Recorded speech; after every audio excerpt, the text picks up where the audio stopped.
Crecí en una casa colonial pintada de blanco en el corazón de Sevilla, Andalucía.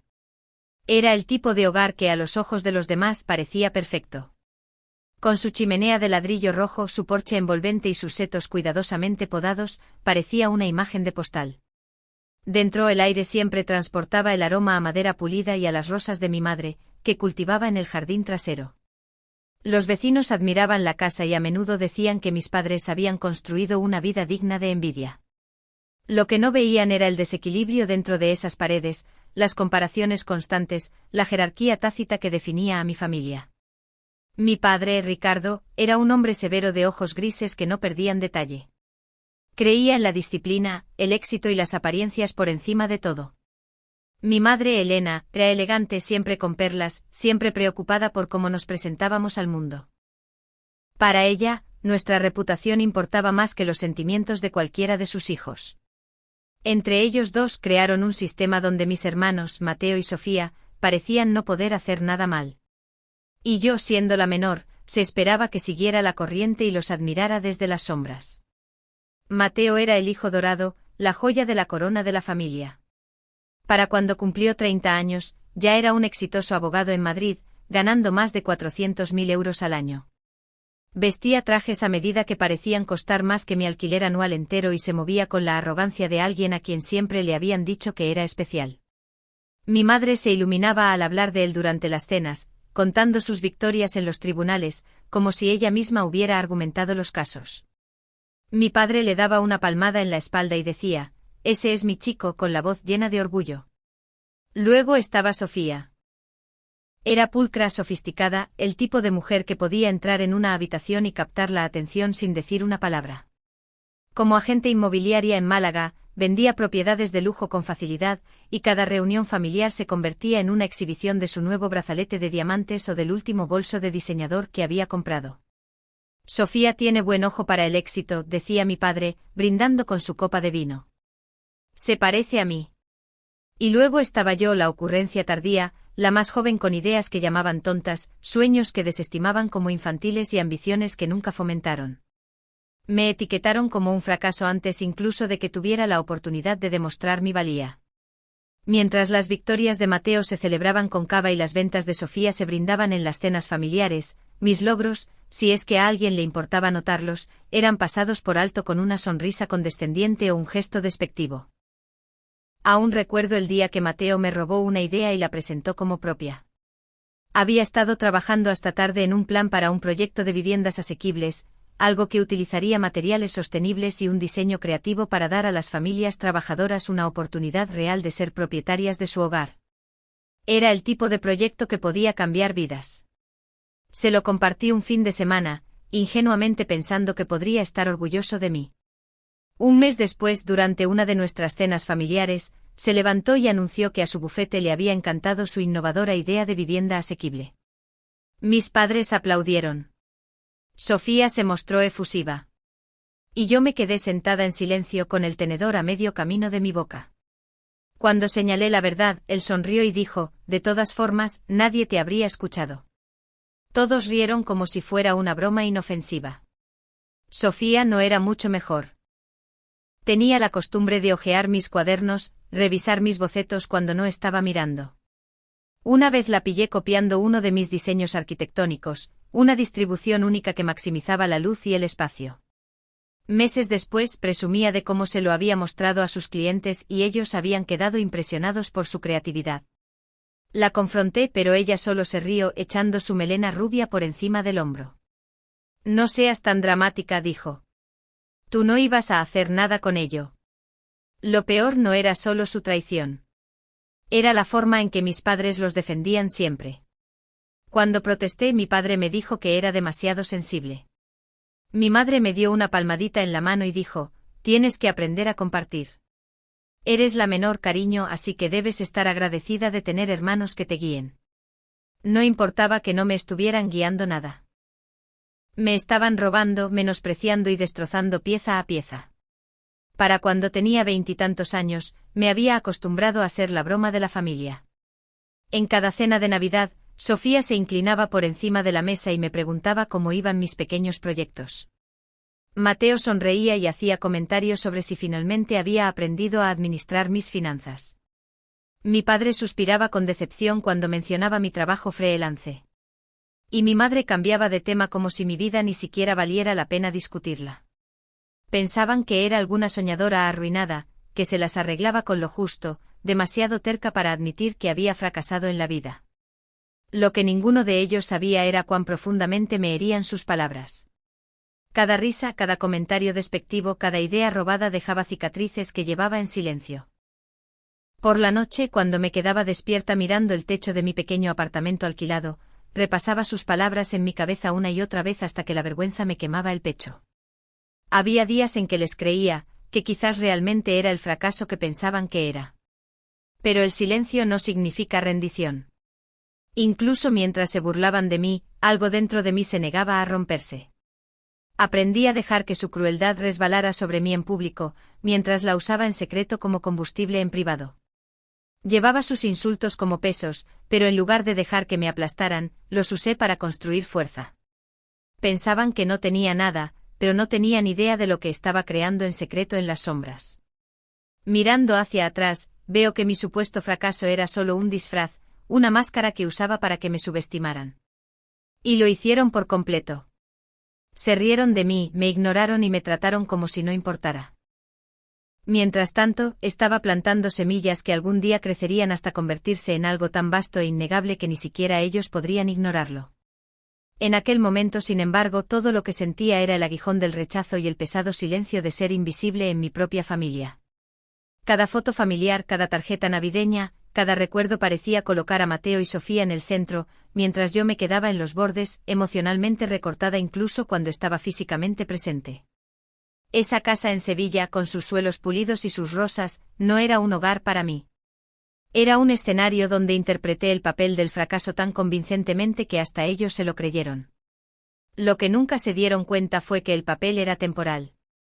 Porque bajo el exterior silencioso, detrás de las sonrisas suaves y las miradas bajas, era más de lo que veían.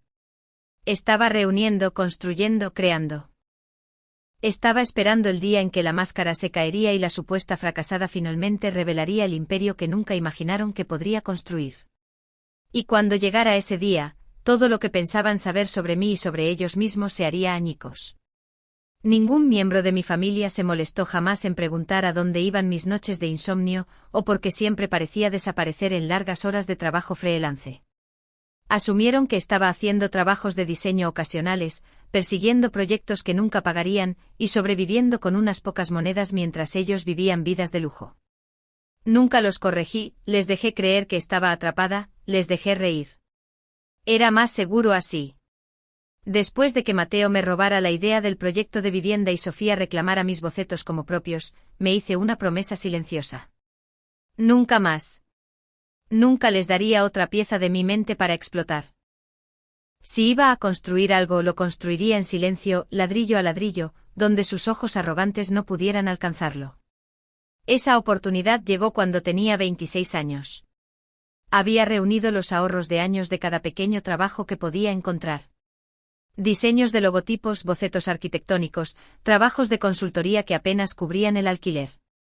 No era rica, pero era disciplinada. No desperdicié ni un solo euro en ropa, vacaciones o cenas elegantes. Vivía sencillamente como un fantasma en la ciudad, invisible para todos los que pensaban que había fracasado. Con 90.000 euros ahorrados y un pequeño préstamo empresarial que me costó luchar con uñas y dientes para conseguir, compré una modesta casa de campo en las afueras de Málaga. No era grandiosa, solo una casa de 2 plantas con pintura blanca descascarada, suelos que crujían y un granero que se inclinaba peligrosamente hacia un lado. Me costó 320.000 euros, una suma que hizo reír a mi familia cuando finalmente se enteraron de que me había conformado con una choza en el bosque. Pero lo que no sabían era que esa choza era el cimiento de todo lo que vendría después. Esa casa de campo se convirtió en mi santuario. El comedor se transformó en mi oficina, el granero en un taller donde probaba materiales sostenibles, y los dormitorios de arriba en estudios improvisados donde dibujaba hasta altas horas de la noche. Vertí mi alma en esas paredes, tratando cada crujido y corriente de aire como un recordatorio de dónde empezaba y a dónde estaba decidida a ir. Llamé a mi empresa Diseños del Amanecer. Al principio solo éramos yo con un portátil, una impresora de segunda mano y una terca creencia de que mi visión importaba. Quería crear arquitectura sostenible que no solo fuera hermosa, sino que también respetara la tierra sobre la que se construía. Mis primeros clientes eran pequeños, una familia que quería remodelar su casa usando madera reciclada, una cafetería del centro que necesitaba accesorios ecológicos. Los cheques eran pequeños también, a veces apenas suficientes para cubrir las facturas. Pero trataba cada proyecto como si valiera millones. Hubo noches en que pasé hambre eligiendo invertir en nuevo software de diseño en lugar de comestibles. Hubo inviernos en que la casa de campo estaba tan fría que tenía que teclear con guantes. Hubo momentos en que pensé que podría perderlo todo. Pero cada desafío, cada dificultad, cada momento de duda solo me hacía trabajar más duro. Y entonces, un día, sucedió. Un hotel boutique en Valencia encontró mi portafolio en línea. Querían algo diferente, algo sostenible y artístico para su expansión. Volé a Valencia con nada más que un blazer prestado, temblando todo el tiempo con miedo de que me descubrieran. Pero cuando presenté mis diseños, sus ojos se iluminaron. Gané el contrato. Ese único proyecto lo cambió todo. El hotel se convirtió en un éxito. Y de repente se abrieron otras puertas. Oficinas en Barcelona, residencias de lujo en la Costa del Sol. Para cuando cumplí 30 años, Diseños del Amanecer ya no era solo un sueño. Era una empresa próspera con una facturación anual de 85 millones de euros. Contraté un equipo de diseñadores, arquitectos y gerentes, rodeándome de personas que creían en la misión tan ferozmente como yo. Pero a pesar de todo, me mantuve callada. Mi familia no tenía ni idea. Cuando llamaban, les dejaba creer que todavía me las arreglaba, diseñando casitas bonitas por unas pocas monedas. Conducía el mismo Ford viejo con la pintura desconchada y el motor tosiendo, porque no quería que sospecharan. Me veían como el fracaso de la familia, y les dejé. ¿Qué mejor tapadera para un imperio que la invisibilidad? La verdad era que no solo estaba diseñando edificios. Estaba construyendo un futuro que nunca podrían quitarme. Con cada contrato, con cada cheque que se cobraba, invertía. Adquirí una casa moderna en Madrid por 2,4 millones de euros. Hay una villa junto al lago en la Costa Brava por 3,1 millones e incluso un histórico palacete de piedra en la Sierra de Guadarrama por 4,8 millones. Cada propiedad se compró discretamente a nombre de mi sociedad holding. Cada una era un monumento al hecho de que yo no era quien creían que era. Pero no me detuve ahí. Reinvertí en Diseños del Amanecer. Ampliamos nuestro alcance a Europa, asegurando proyectos en París y Roma. Caminé por las calles empedradas de las capitales europeas, firmando contratos en libras, tomando café en salas de juntas donde nadie me desestimaba como fracasada. Vivía una doble vida. En un mundo era la hermana menor pasada por alto. En el otro era una CEO que manejaba acuerdos multimillonarios. Nunca olvidaré el día que regresé a Sevilla para la cena de Navidad. Llegué en mi viejo Ford, aparcando junto al reluciente Mercedes negro de Mateo y el Range Rover blanco perla de Sofía. Me miraron con lástima, como si me hubiera equivocado de entrada. En la cena, Mateo presumió de su salario de 400.000 euros, y Sofía se jactó de sus listados de 1 millón de euros. Mi padre levantó su copa por ambos. ¿Y yo? Me senté en silencio, asintiendo cuando me preguntaron si todavía hacía esos pequeños proyectos. Mi madre me dio una palmadita en la mano y dijo, un día, cariño, encontrarás tu camino. Quise reír. ¿Mi camino? Para entonces ya poseía más propiedades que ambos combinados. Para entonces había firmado contratos por decenas de millones. Para entonces tenía una empresa que empleaba a más personas que el bufete de Mateo. Pero no dije una palabra porque el silencio era mi mayor arma. Lo que mi familia nunca entendió fue que el éxito no siempre grita. A veces susurra, espera y elige el momento perfecto para revelarse. Sabía que si se lo decía entonces lo retorcerían, se burlarían de ello o intentarían robarlo como siempre lo habían hecho. Así que sonreí, pasé las patatas asadas y les dejé pensar que no era nada. Pero por dentro, ya me estaba preparando para el día en que la verdad saliera a la luz. Un día en que la supuesta fracasada ya no sería invisible. Un día en que cada desprecio, cada insulto, cada idea robada sería respondida, no con ira, sino con pruebas innegables. Esa casa de campo en Málaga, con su pintura descascarada y sus habitaciones con corrientes de aire, había dado a luz a un imperio, y pronto el imperio hablaría por sí mismo. La llamada llegó un martes lluvioso por la mañana. Estaba sentada en mi escritorio en Málaga revisando planos arquitectónicos para un nuevo proyecto de complejo turístico en el Mediterráneo cuando mi teléfono vibró. Era Sofía. Casi dejo que se fuera al buzón de voz. Me había acostumbrado a su tono condescendiente y a la forma en que sus palabras rezumaban superioridad, pero algo me hizo cogerlo. La cadera de mamá ha empeorado, dijo su voz seca y cortante, como si incluso esto fuera de alguna manera mi culpa. Y la memoria de papá, bueno, se está desvaneciendo. No podemos seguir ignorándolo.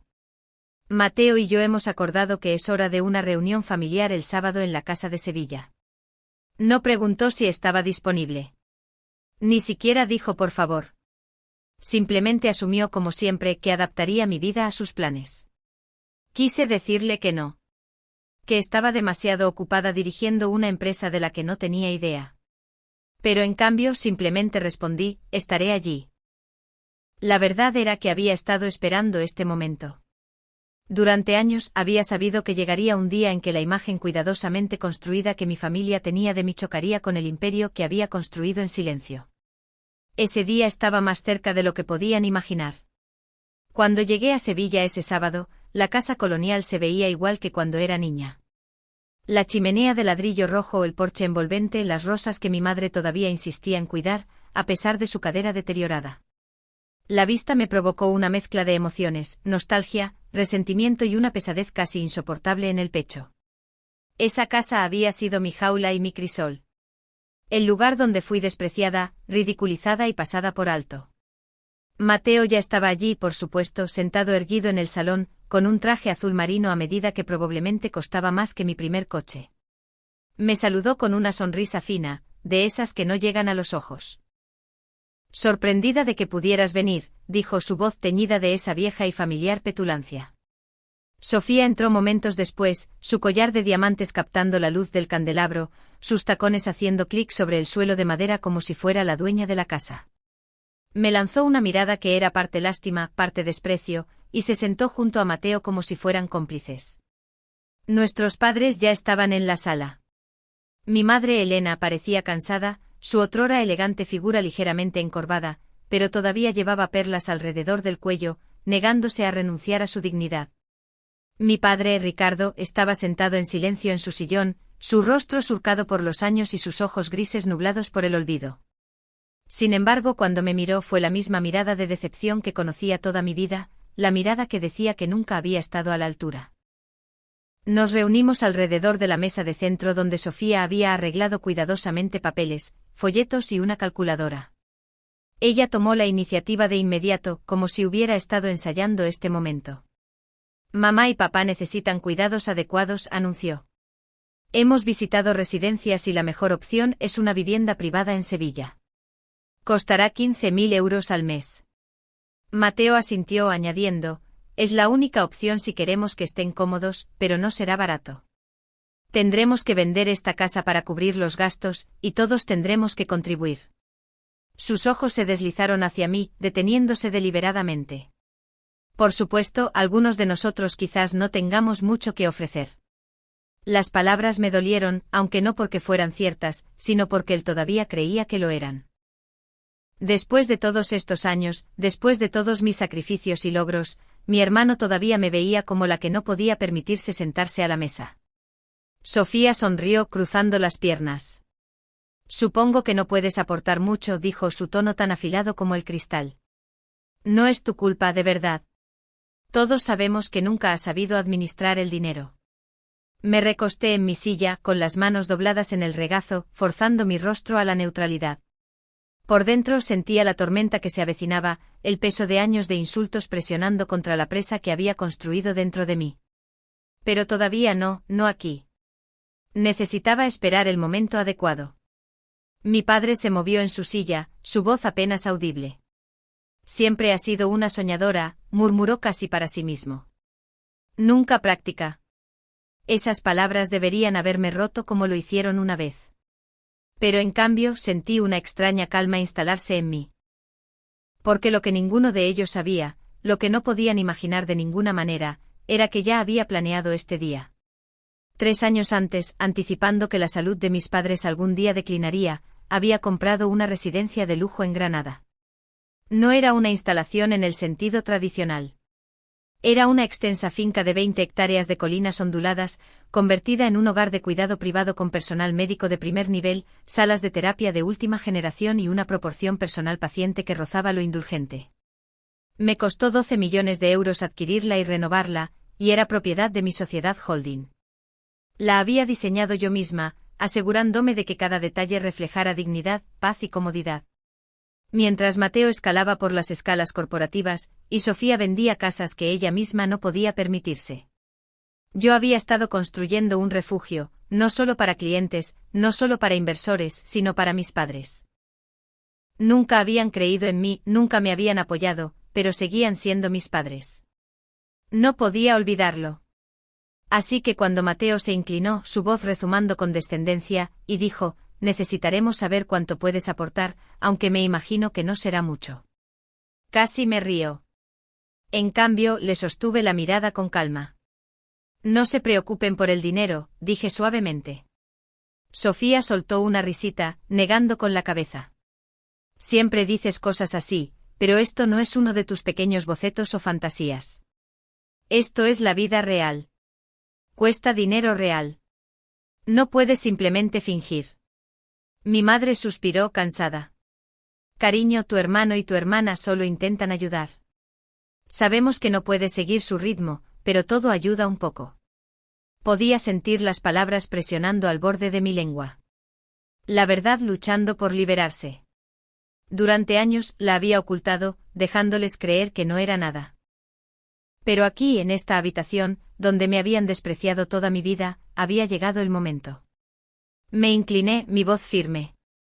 Ya me he encargado de ello. La habitación se quedó inmóvil. Mateo frunció el ceño confundido. Sofía se rió, asumiendo que era una broma. Mi madre parpadeó, insegura de si me había oído correctamente. ¿Qué quieres decir?, preguntó Mateo finalmente, la sospecha creeping en su tono. Sostuve su mirada sin inmutarme. Poseo una residencia en Granada. Una finca privada convertida en un centro de cuidados completo. De última generación, con personal las 24 horas del día. Ya está pagada. Mamá y papá pueden mudarse cuando estén listos. El silencio que siguió fue casi insoportable. La sonrisa de Sofía vaciló, sus ojos se entrecerraron como si intentara verme a través. La mandíbula de Mateo se tensó, su compostura pulcra resquebrajándose por primera vez. Mi padre me miró sin comprender, su memoria demasiado nublada para captar completamente lo que acababa de decir. Pero mi madre me miraba con los ojos muy abiertos, sus labios temblando. ¿Tú compraste eso?, susurró. Sí, dije simplemente. La tormenta se había desatado y no había vuelta atrás. En ese momento vi algo cambiar en la habitación. Por primera vez en mi vida, no se estaban riendo. No me estaban despreciando. No se estaban burlando de mí. Por primera vez Mateo y Sofía se quedaron sin palabras, su arrogancia despojada por una verdad que no podían retorcer ni robar. Me recosté en mi silla, dejando que el peso de mis palabras se hundiera en el silencio. La casa de Sevilla, con sus suelos pulidos y sus rosas, nunca había sido un hogar para mí. Pero aquí, en esta misma habitación, había reclamado mi lugar. Y esto era solo el principio. Mateo se reclinó en su silla, con esa media sonrisa petulante pegada en su rostro como si nada de lo que había dicho importara. Sus dedos golpeaban el reposabrazos de caoba con una arrogancia casual. ¿Nos dices que compraste una residencia de ancianos? ¿Con qué dinero? ¿Con el cambio suelto de tus pequeños bocetos freelance? Su voz rezumaba desdén. Luego, con la cruel precisión que solo él podía manejar, añadió: vamos, no tienes ni 2 monedas para frotarte. Las palabras tan familiares deberían haberme dolido. Durante años insultos como ese me habían atravesado, cada uno cortando más profundo mi sentido de valía. Pero esta vez fue diferente. Esta vez, estaba lista. Sin decir una palabra, metí la mano en mi maletín de cuero y saqué una gruesa carpeta, sus bordes desgastados por haberla llevado en anticipación de este mismo momento. La coloqué sobre la mesa, el sonido de su peso contra la madera pulida resonando en la quietud. Por un momento, nadie se movió. Luego, con una calma deliberada, la deslicé por la mesa hacia Mateo y Sofía. «Lean», dije. Sofía soltó un bufido como si le hubiera puesto dibujos infantiles delante. Pero la curiosidad pudo más que ella. Abrió la carpeta y sus dedos con anillos de diamante se congelaron en la primera página. Sus ojos recorrieron el documento una vez, 2 veces, 3 veces, como si las palabras pudieran reorganizarse en algo que pudiera comprender. Mateo se inclinó, su sonrisa vacilando al leer. Dentro había escrituras de propiedades. La casa en Madrid, la villa junto al lago en la Costa Brava, el palacete en la Sierra de Guadarrama, cada una a nombre de mi sociedad holding, cada una firmada por mí.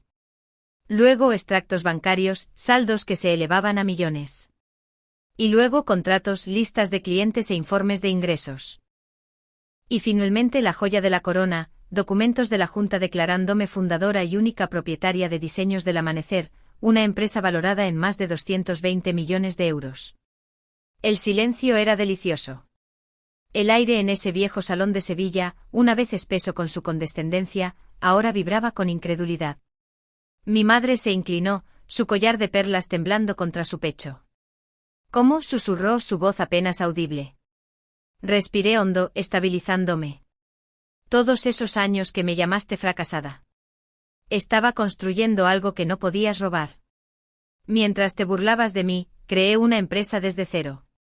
Construí un imperio en secreto porque sabía que si te lo decía, te llevarías el mérito.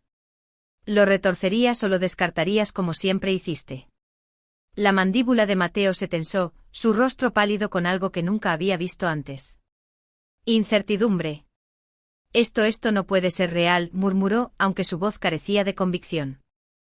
Sofía cerró de golpe la carpeta, su compostura resquebrajándose. «¿Por qué ocultarías esto? Si es verdad, ¿por qué no nos lo dirías?» Solté una risa corta y amarga. «¿Por qué? ¿Para que me burlara más? ¿Para que vendieras mis ideas de nuevo como siempre hiciste? ¿Para que me recordaras en cada cena familiar que sin importar lo que lograra, nunca sería suficiente para ustedes? No. Esto era mío y solo mío, y no iba a dejar que lo robaran». Mi padre, su mente nublada pero su voz aún con autoridad, me miró con una extraña mezcla de confusión y orgullo. «¿Hiciste todo esto?», preguntó lentamente. «Sí», dije, mi voz suave pero firme. «Lo hice». El peso del momento nos oprimió a todos. Por primera vez en mi vida, yo no era la que se encogía ante su presencia. Era Mateo retorciéndose incómodamente en su silla, Sofía balbuceando palabras, mi madre sin habla. Su arrogancia se había disuelto en silencio, dejando solo la cruda verdad. La fracasada que habían ridiculizado durante años era la más exitosa de todas. «Ya he organizado cuidados a tiempo completo para ti y para mamá», dije, volviéndome hacia mi padre. «En la finca de Granada, es hermosa, privada y tiene personal completo. Tendrán dignidad, comodidad y paz. No les faltará de nada». Mi madre se llevó una mano temblorosa a los labios, las lágrimas llenando sus ojos. Por un momento me pregunté si era orgullo lo que veía o arrepentimiento. Quizás ambas cosas. Mateo, siempre el luchador, intentó recuperar el equilibrio. «¿Y qué?», espetó. «Ganaste algo de dinero. Eso no cambia quién eres. Siempre serás una perdedora». Mi voz cortó el aire como una cuchilla. No era fuerte, pero era aguda, firme e innegable. La boca de Mateo se cerró de golpe. Me incliné hacia adelante fijando mis ojos en él. «Ya no tienes derecho a definir quién soy. Ni tú, ni Sofía, ni siquiera mamá y papá. No necesito su aprobación. Nunca la necesité. Pero nunca más se burlarán de mí». Sofía se retorció incómodamente, su collar de diamantes de repente parecía más ostentoso que glamoroso. «Solo intentábamos animarte», murmuró. Pero ni siquiera ella sonaba convencida por su excusa. Negué con la cabeza. No me estaban animando. Me estaban destrozando. Y la verdad es que triunfé no gracias a ustedes, sino a pesar de ustedes. La casa se sentía diferente entonces. Durante años había resonado con su arrogancia, sus risas a mi costa. Su certeza de que nunca llegaría a nada. Pero en ese momento llevaba algo más. Su conmoción. Su silencio era más fuerte que sus burlas lo habían sido jamás. Me levanté recogiendo la carpeta de vuelta en mi bolso. Esta reunión ha terminado, dije con firmeza. El cuidado de nuestros padres está organizado. La finca en Granada está lista. No tienen que preocuparse por vender esta casa ni por pagar un céntimo. Dejé que las palabras colgaran en el aire antes de añadir, consideren que está resuelto por la fracasada que subestimaron. Las lágrimas de mi madre se deslizaron silenciosamente por sus mejillas mientras susurraba, yo no lo sabía. Lo sé, respondí. Y quizás esa es la parte más triste. Mientras salía de esa casa colonial, el aire olía diferente. Por una vez, no era asfixiante. Era fresco, nítido, vivo. Me sentía más alta, más libre, como si finalmente hubiera salido de la sombra en la que me habían obligado a estar. Mi viejo Ford me esperaba en el camino de entrada, aparcado junto al Mercedes de Mateo y el Range Rover de Sofía. Sonreí ante el contraste mientras me deslizaba al volante. Tenían sus juguetes pulidos, pero yo tenía algo mayor, algo inquebrantable. Me alejé de Sevilla con las ventanas bajadas, la brisa salada de la costa andaluza llenando mis pulmones. Durante años había llevado sus insultos como cadenas. Pero ahora, esas cadenas se habían roto. Ya no era la fracasada, ya no era la exiliada. Era el imperio que nunca vieron venir. Y aunque quizás nunca lo admitieran, sabía que la verdad los perseguiría. Cada vez que Mateo se sentara en su oficina, cada vez que Sofía cerrara un trato, recordarían el día en que su hermana menor reveló la verdad. El día en que los papeles se invirtieron, el día en que la fracasada se convirtió en la que nunca podrían superar. No necesitaba sus aplausos. Su conmoción era suficiente. Por primera vez en mi vida, no estaba esperando su aprobación, su validación, ni siquiera su amor. Tenía el mío. Tenía mi empresa, mis propiedades, mi imperio. Sobre todo me tenía a mí misma. La más joven, la pasada por alto, la subestimada, finalmente había reclamado su lugar. Y nada, ni siquiera su arrogancia, podría quitárselo.